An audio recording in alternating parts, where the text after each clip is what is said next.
Hey, what's up, lightboltjoe here. Today we are going to discuss the 2009 DreamWorks animated feature film Monsters vs. Aliens. So this is an hour and a half. It's very quick.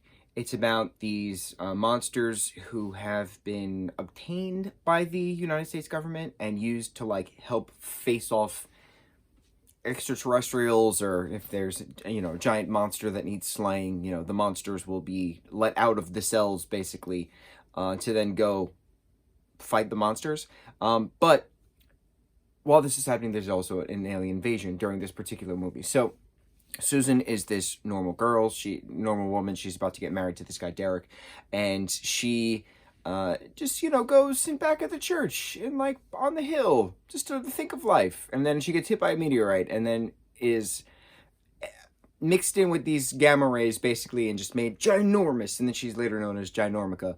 She's taken by the government. She meets the missing link. She meets Bob, who is this blob monster. She meets Dr. Cockroach, PhD, and then the four of them are tasked to help take down an alien force that's looking for a hostile takeover.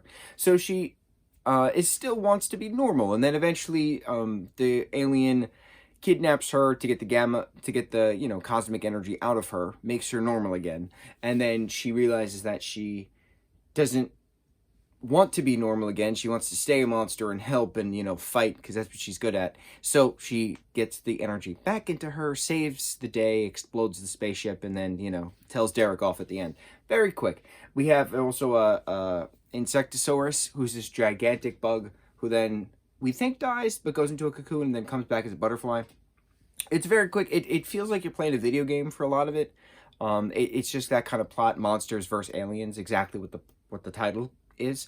There was many a short film after this. There was a TV show after this. There was a video game after this. There wasn't a direct sequel movie, but this movie characters continued with different voice actors in a TV series, much like how we saw that with Madagascar, The Penguins of Madagascar. That was a TV series. We saw that with, what else? There was a Kung Fu Panda TV series, very briefly.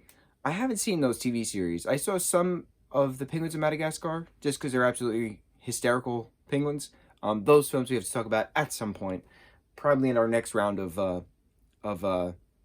marathoning animated films. But Monsters vs. Aliens, I saw it once in theaters, and that was it. The only thing that annoyed me, now that I'm seeing this now in 2022, as opposed to 2009 when I originally saw it in theaters with, my family and some cousins. In 2009, they made, in that time period, they made a lot of films because of 3D.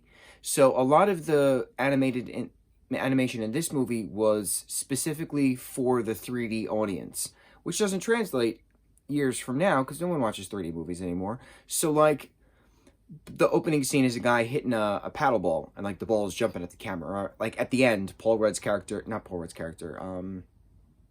Stephen Colbert's character of the president, he puts his head through the widescreen bars, saying, "Hey, who wants to freeze my head?"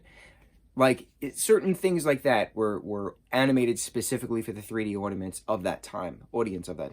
It's not a thing anymore. So it looks weird if it's not in 3D, because you're like, oh, this is a 3D movie, and then you're like, well, I don't have that technology, so I can't see that ever again. So I don't know. It was just something I noticed, something very interesting from a technical standpoint. But otherwise, the music was great. The storyline was quick.